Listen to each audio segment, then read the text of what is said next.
Aunt Hattie's apple pie. My Aunt Hattie makes the best apple pie you could eat anywhere in town.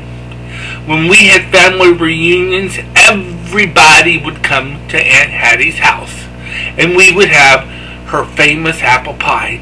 Let me tell you about her pie. It was about this big, and had a beautiful crust around the top of it, and the edge was just as perfect as could be.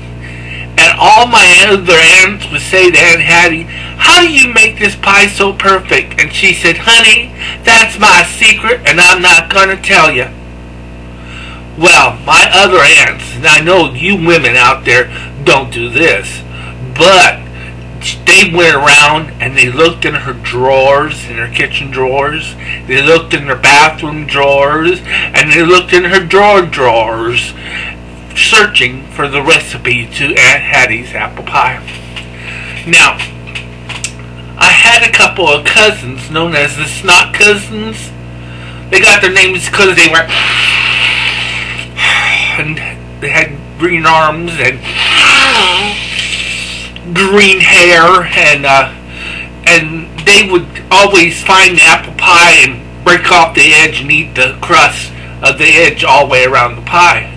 And that would just make my uncles and aunts so mad when they did that. My uncles used to make my Snot Cousins sit on a park bench out in the front yard and drink double cola, and wouldn't let them get up until they really had to go use the bathroom, and then they would let them run as fast as they could to get to the bathroom. But that's another story. Well, anyway, my Aunt Hattie, I knew, was going to be making that apple pie about Halloween time in the fall. And I went up to her house and I peeked in the window and I looked in there, and there she was rolling out that dough, and she picked it up, plopped it down on a pan, smoothed it all out in the pan, picked that pan up in the air, and as she did, she cut the edges off.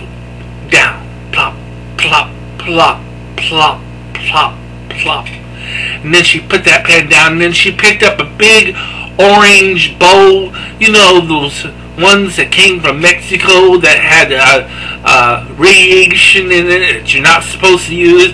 Well, she had her apples in it, and she stirred the apples and the sugar and the cinnamon up, and then she plopped it down into that pan. Plop, plop, plop, plop. She kept doing that, and then she picked up some more dough, plopped it down, and she rolled it out back and forth and get it flat as could be, and she plopped it down on top of that pan, picked it up again, and she began to cut the edges around, plop, plop, plop, plop. And that's when I pressed my nose right up against the window, and it fogged up, and I had to erase it real quick, and she reached into her mouth, pulled her false teeth out, and went all the way around that pie. Now, I know that the next time you eat an apple pie, you're going to remember my Aunt Hattie. But I always say, thank God for the Snot Cousins getting there first. And that's Aunt Hattie's apple pie. This is Gary Whitman at www.garywhitman.com.